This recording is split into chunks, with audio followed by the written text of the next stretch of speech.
Welcome back to SammyStrong On Deck Warrior Stories. My name's Sarah, and I'm your host of On Deck, and thank you so much for joining us today. The On Deck podcast, for those of you who are new, is a part of the SammyStrong Foundation, which is a local nonprofit that works to give back to kids and families fighting pediatric brain cancer. And On Deck is a special place where we share real stories behind pediatric brain cancer. We have incredible families to share and talk about their stories in the hopes of helping and connecting with other families. We are very proud that On Deck is sponsored by Boys Town National Research Hospital, your trusted physicians for pediatric neurological care. And with that, let's get on deck. We are grateful to have Mr. Pat Hughes joining us today to share his family's story. Pat, welcome, and thank you so very much for coming on and sharing Molly and your family's story. So kind of looking back and thinking when you and I were setting it up with Megan, I have had the pleasure of knowing Megan for a very, very long time, just through family friends and high school. And but you and I, we met more, was it 4 years ago, 5 years ago with? It'll be 4 years 4 years. December when she had her main surgery. Okay. So October, maybe. Okay. Yes, I have it's always interesting how memory works. And I remember my first phone call with Megan. I was walking around Val's pumpkin patch, and because my cousin Bridget had called and got us connected, and so that's always just something that I remember when talking with you guys, and now knowing Molly for several years, of that was just kind of like, oh yeah, I'm walking around Val's and having this very unfortunately real but unreal conversation of another family to kind of start this journey with this diagnosis. So yeah, that is, I just remember that, and just always has kind of a place in my heart. So with kind of getting started, I wanted to kind of talk a little bit about and just kind of introducing everyone to your guys' family. So tell us a little bit about your family and Molly, even just prior to diagnosis. Well, Molly was very active. We were busy with, I was coaching softball, and I had Molly move up 2 years to play on her older sister Sean's team, just because I was tired of being at the ball field, like efficiency all week long. Yeah. And Molly was a really good softball player. So she was my first baseman, my catcher, and she was 2 years younger. She could slap the ball all over the field. And the older girls were like, why is she so good? And she kind of didn't, she was very serious. And she really didn't care that she was good, but just a busy time. And then soccer, she was playing high level, traveling around soccer. And, so just very busy, the typical, I guess, American family involved in activities and running around and, kind of like life was just life, you didn't really think about much else than that. Yeah. And similar to you guys, of just sports kind of was in the blood of the family, of just kind of of doing, because also I know with Molly, of if she wasn't playing sports, she also very much loves a team for sports with basketball. What's her who's her team that she is a huge Creighton Blue Jay fan. Yes, she is. Matter of fact, last night we're down at the College World Series, and one of the assistant coaches who she just met, he's former player. Okay. And he came back to coach last year as a grad assistant. He saw Molly, came up, gave her a big hug. Stop, yeah. And Coach Mack is her buddy, and he's retired. And and Justin was like, come to practice. And awesome. So Molly's like, yes, I got the invite, So yes. It's just, Creighton's been wonderful. I was a season ticket holder for 20-something years, just my 2 tickets sitting, kind of out there. Yeah. And enjoying basketball. And then since all of this, they've been exceptional. Coach Mack and the entire staff, and Coach Jimmy Walker with the Creighton women's soccer team has had Molly kick off for Kicks of the Cure several times. I love that. Yeah. Just part of what you guys did, even before, just kind of like that. Just you guys enjoyed it as a family. Yeah. I know Sean's an athlete and loves it, swim and all of that. Yeah, it was just kind of a part of what you guys did and what you guys enjoyed doing together. Yeah, for sure. Yeah.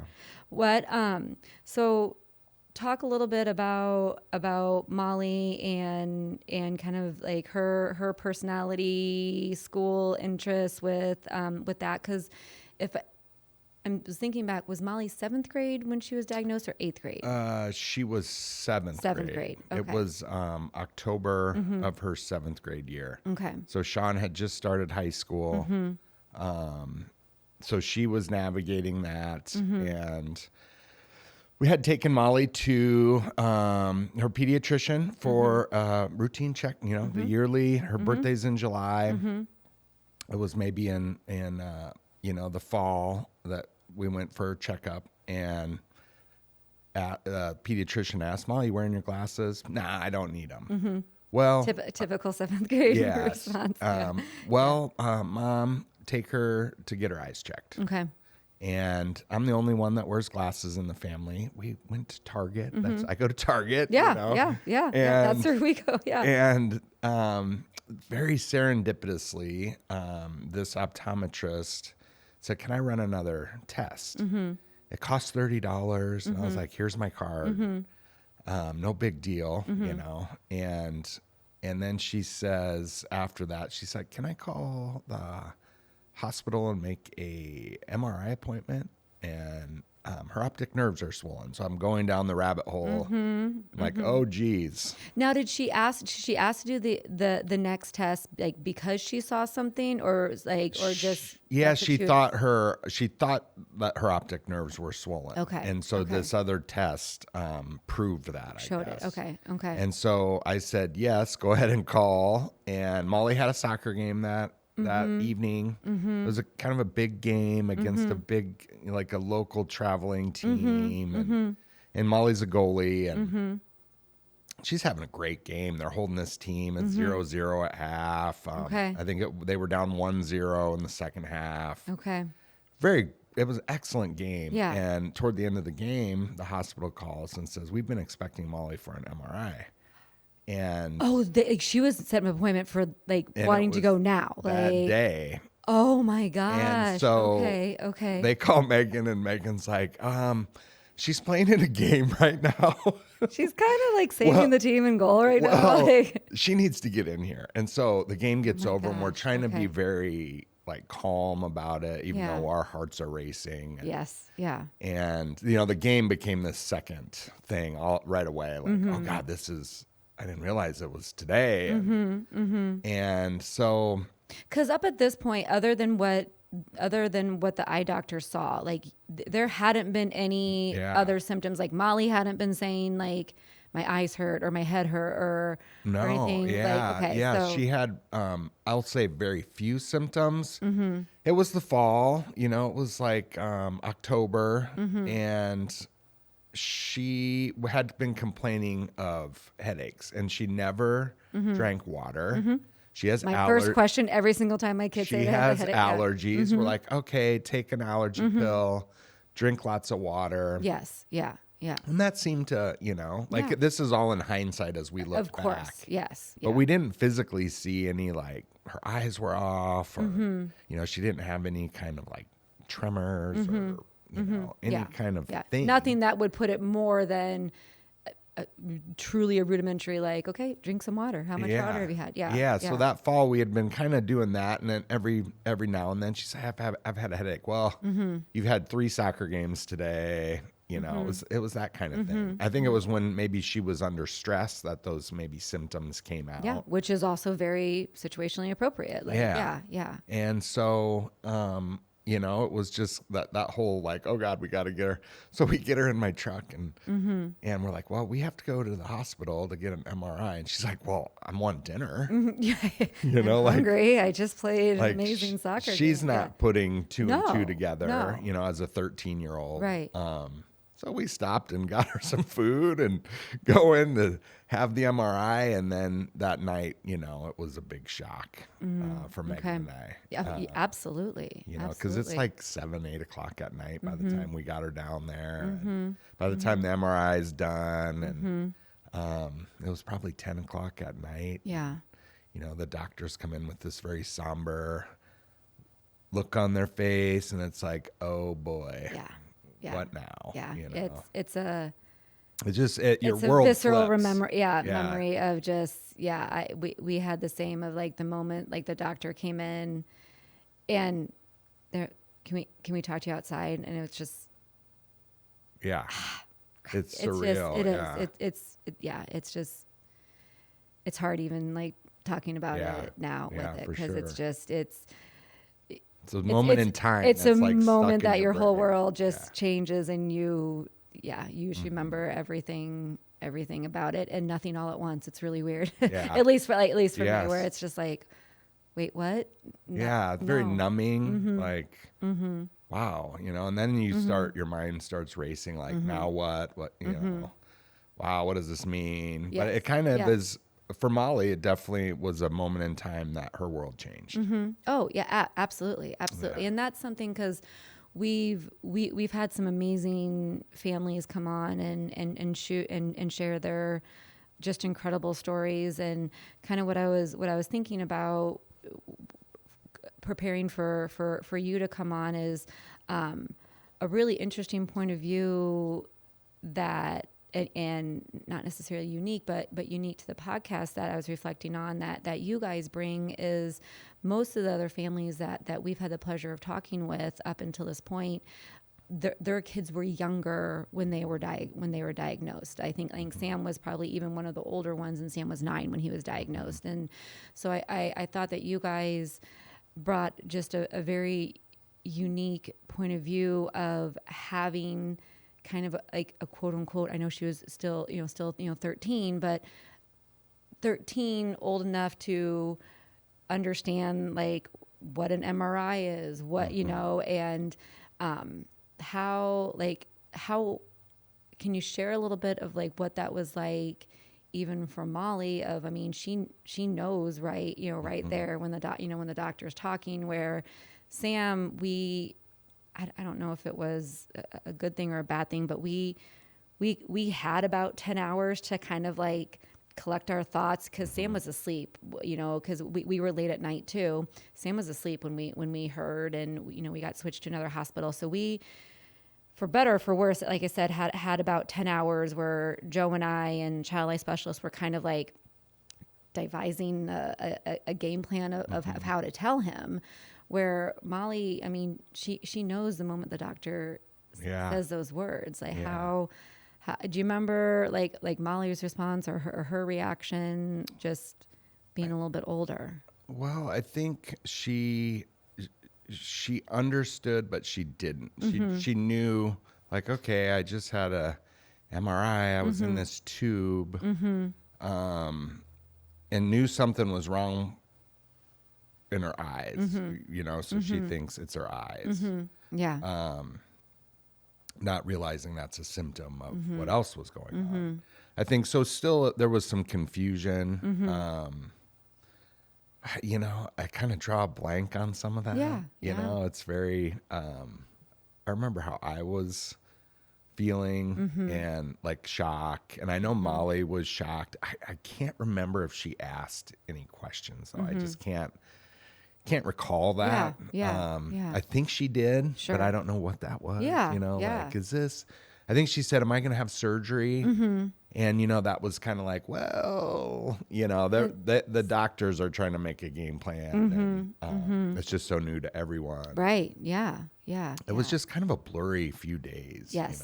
Yes. Yeah. And it like I said, like it is so blurry, and it's, at least in our experience, like there's so much of it that was blurry. And then there's some things where like, I remember, Sam got diagnosed during COVID. I remember like the mask that he was wearing. I remember, and different things. And then there's also other things where I'm like, still to this day, Joe and I will kind of process. And although we were in the same room or in the same, like having like the same experience, he remembers something totally different where I'm like, I had no idea. I don't remember that conversation at all. And I was like, was I there? And he's like, yeah, no, you were there, but it's so overwhelming is just not even a powerful enough word to describe Megan it. was, she's a scientist, so she jumped into the science and that's what Joe did. Yeah. I'm not a scientist and I'm kind of a feeler, I guess. Yep. And you and I are similar. I went into like, how do I manage everybody's emotions? And, and so protect. it was, I think Molly went to sleep right away. And so then it was like, we were like, okay, now what do we do? Now let's talk. Now we had a chance to talk and, while she was sleeping. And I know we were up late, I know Megan was looking at all these things like, what do we do? Here's what maybe's going on. And I was just, I don't know, I'm kind of the same where I like, I remember Megan really diving into the science and me just kind of diving into like, oh gosh. Yeah. Like Lauren, our middle, came on and talked a little bit about siblings. And even through that conversation, that particular night, she had shared some things and I'm like, I don't remember what I said to you. 'Cause we had to call, and my parents were with our two older kids and I vaguely remember talking with my mom and having my mom and dad talk with Landon and Lauren. But that was also unique because like, I know that I called, but I have no memory of that call. And I think sometimes it's perseverance, like your brain kind of protects when it can. But even having Lauren come down, she's like, nope, like I was watching this movie. It was this exact moment in time. Nana said this and she like rattled it off like it happened last night. And I'm like, how do you remember all this? And she was like, 'cause it's something that is etched into my brain.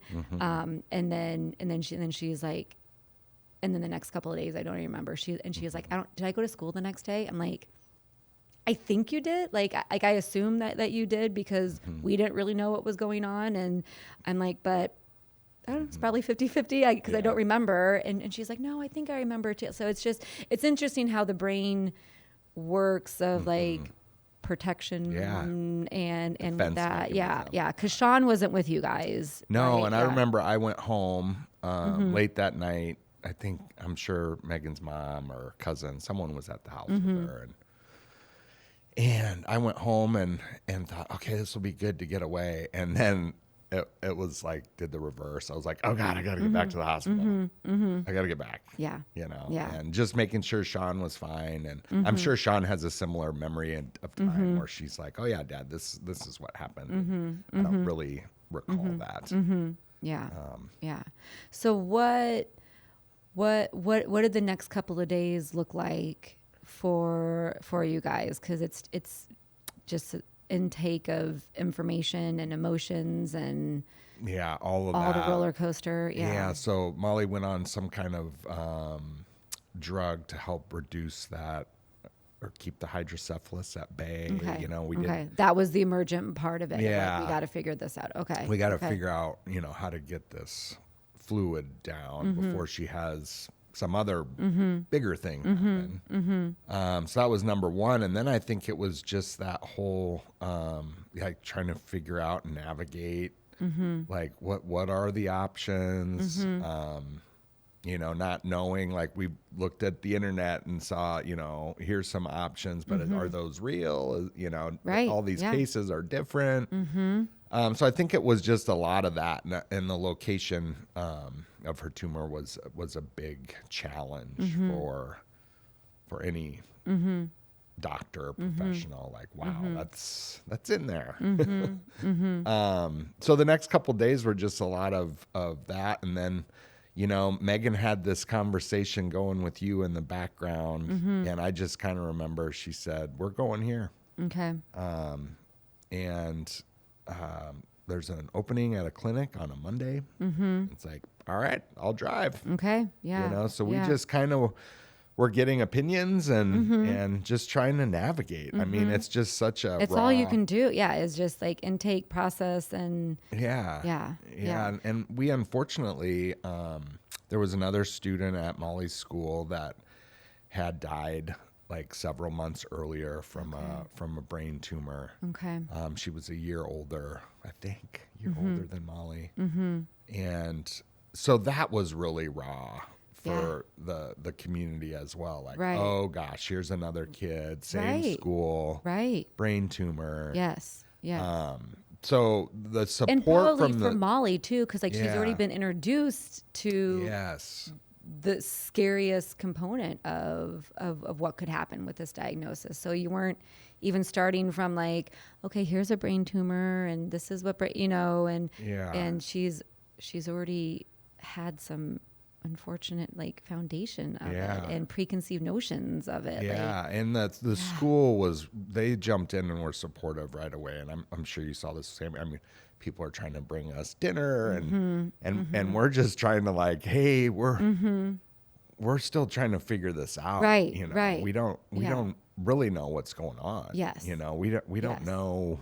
We know it's severe, but we still didn't really know the options. Like, is there some magic pills she could take? Is there a surgery she needs? Is there? Is there a trial? Is there like what's the? It's just a lot of it's like information overload, and then you're trying to like sift through it, and like, oh God, I don't know what to do. And you don't want to have like the bias of like, okay, this one article told me what I wanted to hear, or this one didn't, and like that's really really hard too. And that was something that. For Joe and I, like I said, Joe, similar to Megan, like dove in and just consumed and was like, this is like, I'm going to learn everything. I'm going to figure it out. I'm going to find best doctors, like all these different things. And I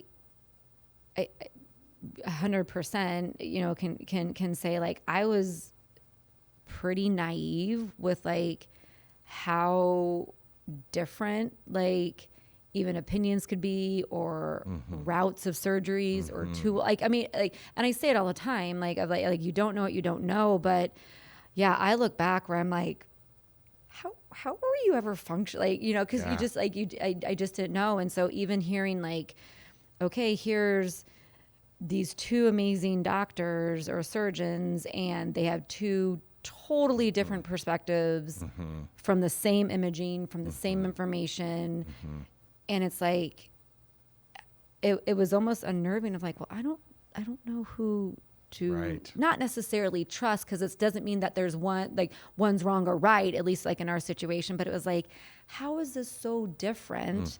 Or even like communicating of like how they're going to go in, if they're going to do surgery and different things, where I was like, gosh, I just really feel like I'd feel so much better if you guys were just like told me the exact same thing and like be like, okay, great. But it was just like, okay, and now what? Like, it's like for me, I'd always had like broken limbs, right? Like you just fix it, right? It's like okay, there's one way you put a cast on it. Okay, they need a screw in it, or they put a cast on it. They set it. Yes. And the brain is just. It's just different. It's so different. It's a whole beast, I guess. Yes. I mean, I learned how much the brain does, right? Like in the last 4 years, like all the things I've taken for granted, probably my whole life since I was neuroplasticity came into like a word that I know very, very well now that I didn't know. It's like, wow, I didn't even know that about myself. Right, yeah. And so much of what we're still learning about the brain, which is just incredible. But it's a rabbit hole you can go in and sift through for like some of the facts now I spit out at people, like, did you know the brain does this? How'd you know that? Yes. know stuff. It's our world now. It's our world. Yeah. Yeah. And so like with kind of those kind of sifting through the different options and the different, like places that you could go, what was Molly like a part of the decision making? Was she not? Or like what, like how did that kind of like look like for you guys in terms of like even traveling, because you guys ultimately ended up traveling, like, or was it more still kind of like, hey, no, girl, this is what we feel is. Yeah, we did ask her. I do remember that. We said, do you want to stay, or do you want to check this out? And she said, well, I want to get fixed, so let's check it out. Yeah. Let's see what, as 13, she's like, let's see what my options are. Right. Yeah.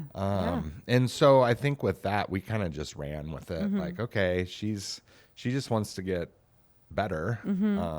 She doesn't want to have this thing. You get told you have a walnut-sized tumor in your brain. She just wanted to get fixed. Right. And I think with her having some broken bones, she was like, oh, they just fix it. They just fix it. And I just want to get fixed. Yeah. And so she was part of that. I think, we have a couple options, and she said, well, we might as well try them. And I thought that was very, for a 13-year-old, absolutely, that was good. Yeah. Like we're kind of leaving the ball in her court. The ball's in her court. We're just trying to help her navigate it. And did she, in terms of the processing, because like we said, like it was overwhelming to us even as adults, like did she want to know like the details? Did she not? Like, because even with our two older kids, Lauren was 14 at the time with Sam's diagnosis. Landon was 15. And even how they wanted to understand or hear things was very different. Like Lauren very much wanted to know. She wanted to know like the doctor. She wanted to know why we were going there. And Landon was more, and I think it was a little bit of a defense mechanism for Landon too. And I don't know, and maybe 15-year-old boy. He was kind of just like, I just want to know that he's going to be okay. Like I don't want to know the details. I don't need to know the details. Just tell me he's going to be okay. And it was hard because in the beginning we're like, I can't promise you that. I can't tell you that. But he was like, okay, like just. I think that is Landon's your oldest. Sean's my middle one, I guess, but Sean was very much like that. Like, I just want to know she's and similar be ages, because right. Landon was a freshman in high school. Yeah, also. Sean was 15. Yeah. And I think she didn't want to really know information. She just wanted to, and I think just knowing how she is, that was a defense mechanism. Yeah. She just was kind of like, okay. Yeah. And is she still similar like that with that? Yeah. And again, with like, we talk about how it's just a journey for the entire family and just like, affects, the entire family, and Landon and Lauren are still very similar with that of like, Landon's like, yep, nope, just tell me things are good. Tell me things, or that. And Lauren has gone down to Memphis with us. She has walked into those appointments. She has met the doctor, and it's just because she's like, I want to understand, and I want to know. Both obviously very, very caring, amazing siblings, but just I think different personalities and differences of how they cope. Like a little bit with it, and Sam's kind of been in that transition with he was younger, when he was diagnosed, and now Sam will be 15 in August, and even kind of seeing that trajectory of what he's wanting to know or what he shares. I mean, he knows everything. Obviously, it's his body, but like how he's processing a little bit different, and how. He has some more like cognitive, like not deeper questions, but kinda, or like he's not necessarily just like, okay, A plus B equals C. Like when we were first even going back for scans, he's like, yep, everything's gonna be okay, because that's what he believed and what had been maybe with like the previous scan before, but now as he's getting older, there's a little bit more of like, I think, understanding the depth of everything. oh, like this can go a different way, like, and so that's been something newer for our journey too, of like how he's processing, and how we help him, with that, and I assume kind of similar with Molly. Yeah, she's a very positive person. She is. She is a ray of light, that girl. Yeah. And, I think as she's gotten older, there is a little bit more of that understanding. Like, my appointments have been good, but what if they're not good? I think that where previously she was just like, everything's getting better, everything's getting better. And I think she still is like that, but I think she's a little more aware there, like, okay. And, she's at St. Jude. So there are so many kids that are so sick, and you walk through and you're just like, gosh, I feel pretty fortunate right now. Yeah. Babies and, all kinds of stuff. You just see these kids fighting and, her blonde hair and blue eyes and her big smile. And it's like, she's doing pretty darn good, because that can be heart-wrenching, absolutely. Absolutely. Yeah. Kids you see and the families. And, but I think she's definitely more aware. I would say that. And I think being and going to these appointments and seeing sick kids and her little talking to the little kids and smiling. She got to meet Chevelle from Arizona. Sylvia and Chevelle. And and we met They are Sylvie, incredible too. Yeah. And Chevelle just said the cutest thing. She said, "Are you actually the Molly?" And I love that. Oh my gosh. I think a tear came to my eye. I was like, wow. And at the time Chevelle had a patch on her glasses and just very inquisitive. And they hit it off right away. I bet. Yeah. That was pretty neat. Yeah. Because Chevelle's a very, very positive thing too. She is a tough cookie. To see these kind of online connections and then see them connect in real life it was heartwarming. And then to talk to Sylvie and, like talking to parents is just great. You can, not necessarily bounce ideas off each other, but you're there for but in a way, support. For sure. And I think like the similarities and what's happening. Yes. That kind of stuff. No, I feel I feel that in my soul too. And part of what we're continuing to try and build with SammyStrong is you guys spoke about an amazing support system. We have an amazing support system.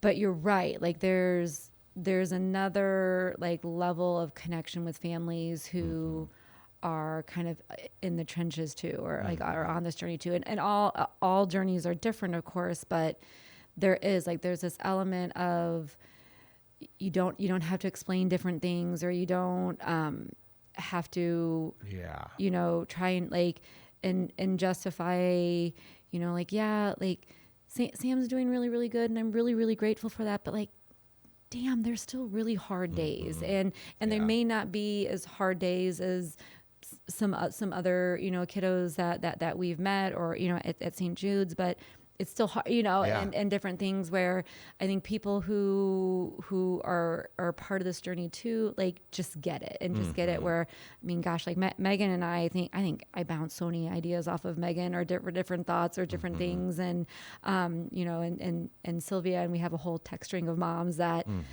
has just, for me, has been instrumental, because I don't ever feel like I have to apologize or justify or explain why I'm angry, or also be there to celebrate when something happens, and different things. And not that our other support system isn't like that. It just, you start at a different level, because you're like, yep, nope, I get it. Like, and that's all you need to say. Yeah. And with that, it's just, it's been game changing for this journey of just having that, for sure. Yeah. And we met the family from Valentine. Yes. Brooklyn. Brooklyn. Yeah. And, just met them for coffee when they were passing through town. Yeah. Yeah. You know, I think, you know, we were made to feel better by other families, by you guys. And then I think we maybe made them feel a little bit better. Absolutely. You know, Because like, Brooklyn and Molly are the same age. We were yeah. there for them in a sense. Right. You know? Yeah. So, And it is. And that's powerful and healing too. And on the journey too of like, okay, like we can't ever take away that life-shattering moment that you're told that your child is sick, but we can also do what we can to say like, okay, but you don't ever have to be by yourself. Right. And and that's incredible. And I 100%, because I'm Jessica, Brooklyn's mom. Like she had when her and I were talking, she had said like, is there anyone, like, Brooklyn's really struggling with this, and is there anyone? And I was like, yep, let me check with Megan and make sure that it's okay that, you know, that we connect Molly and and different things. And Megan right away was like, yep, Molly says let's go, and able to connect, and it just is. It's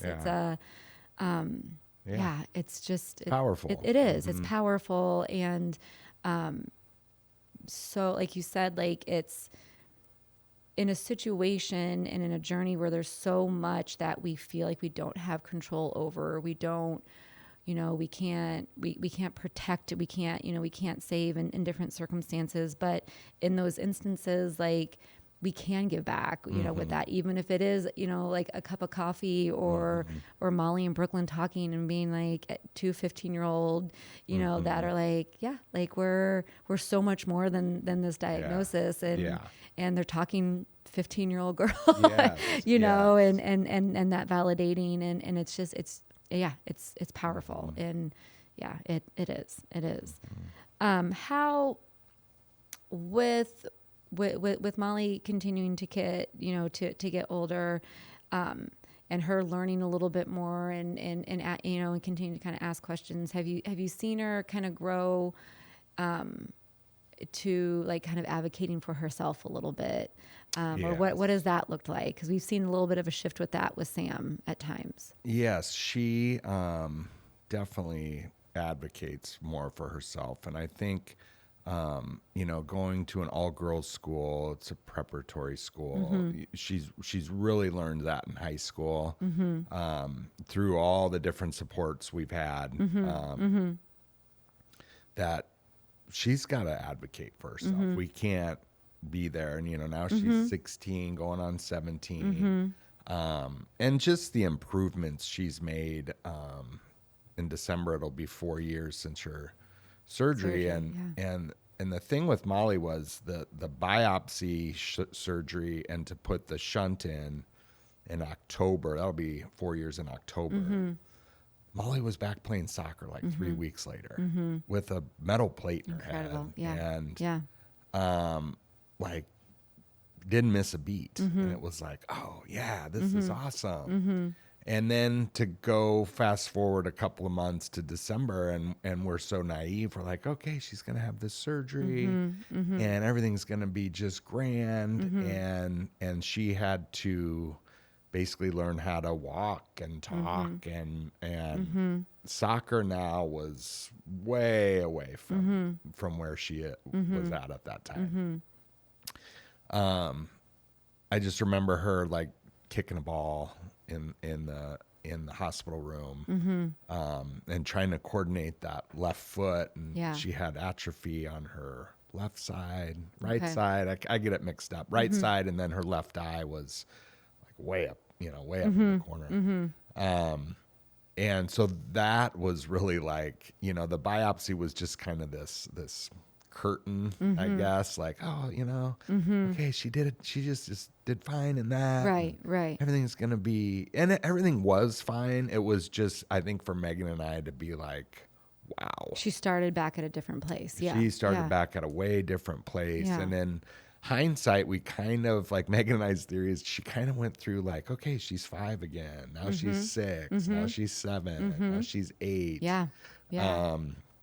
Just because the things she said, and like I mentioned earlier, she was so funny, or she was so serious before the surgery. And after, I mean, she's just a card. Mm-hmm. She makes jokes. Mm-hmm. It's almost like she has a more appreciation for Okay. life or something. I don't know if It that's makes the sense. case. Yeah. But I mean, her dad jokes to me are pretty funny. Yeah. Yeah. Yeah. Probably not appropriate, but she'll say But stuff. good. And, Yeah. Yeah. and Megan yeah. and Shawnee and Ryan, our oldest daughter, Yeah. they'll kind of look at me, she said that.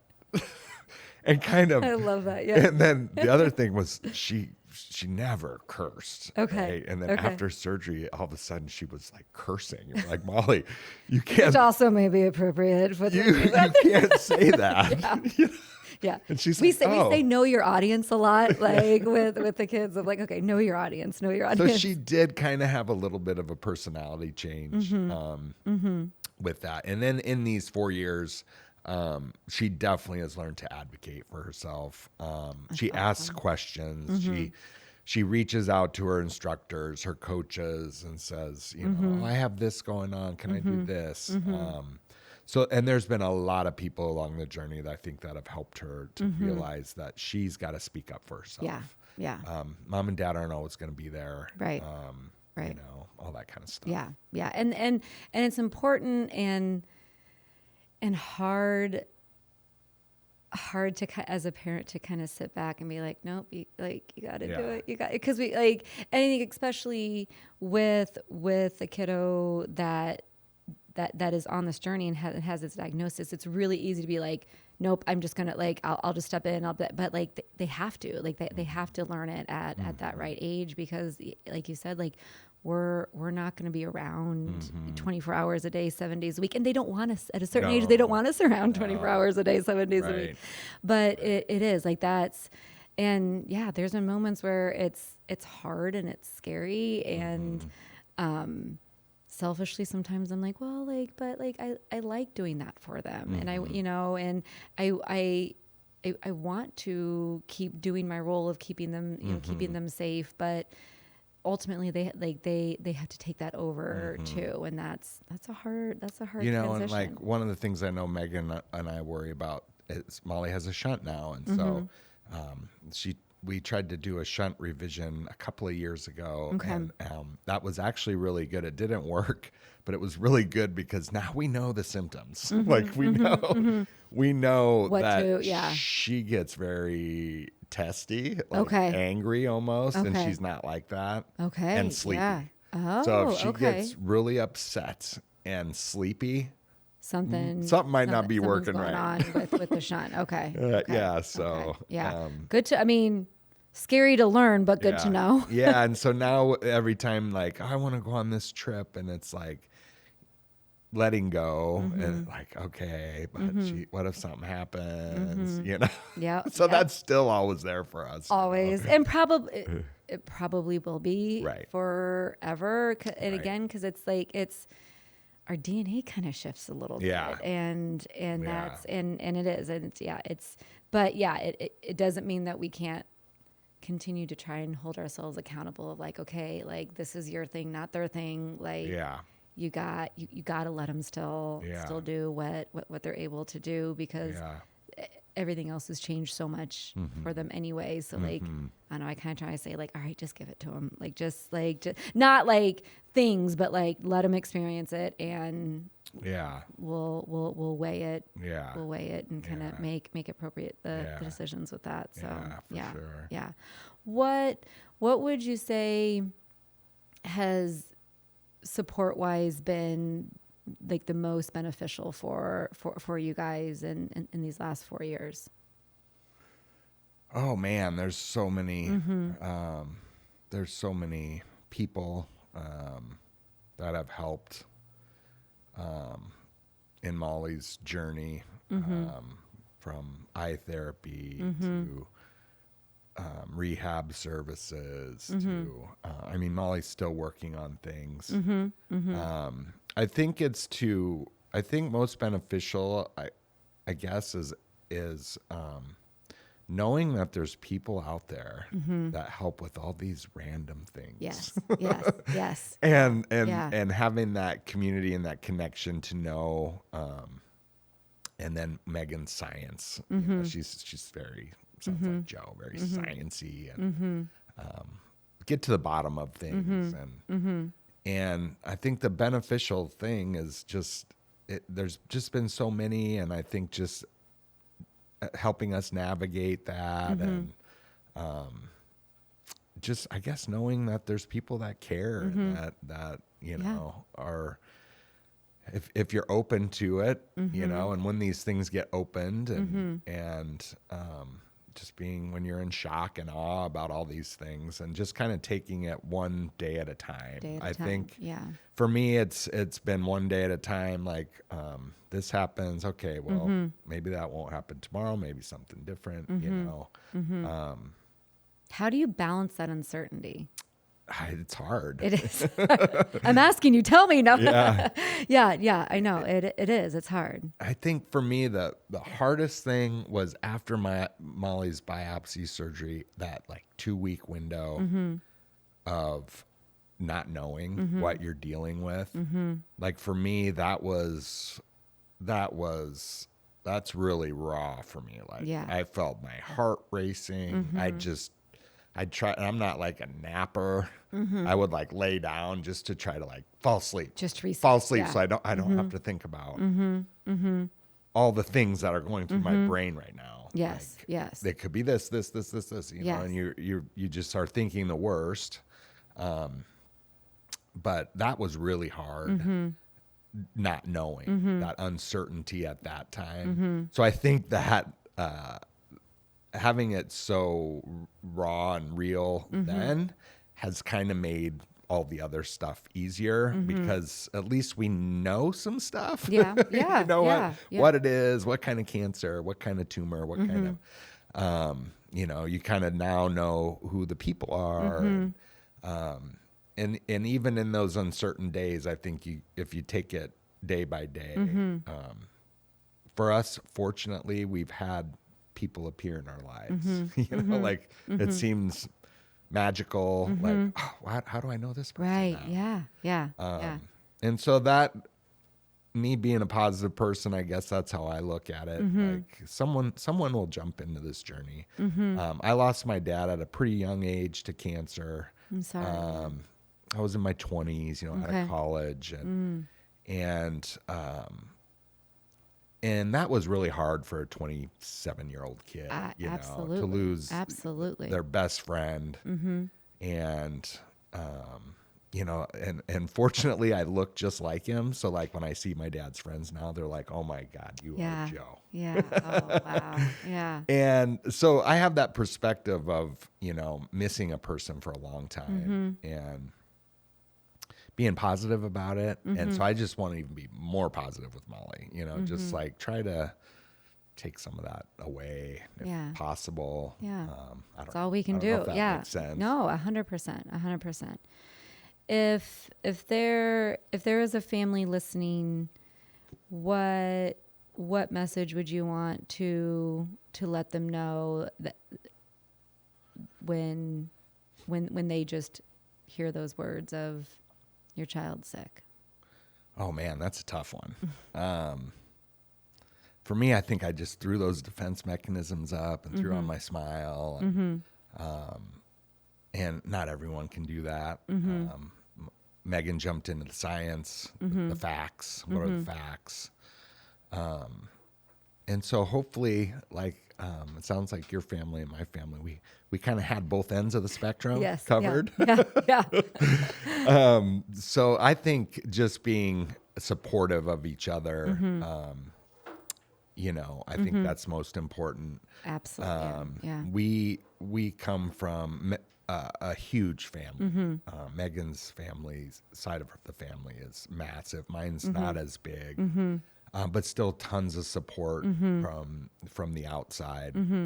And then the friends and school and sports and all the people that are trying to be helpful. I think let them be helpful, you know.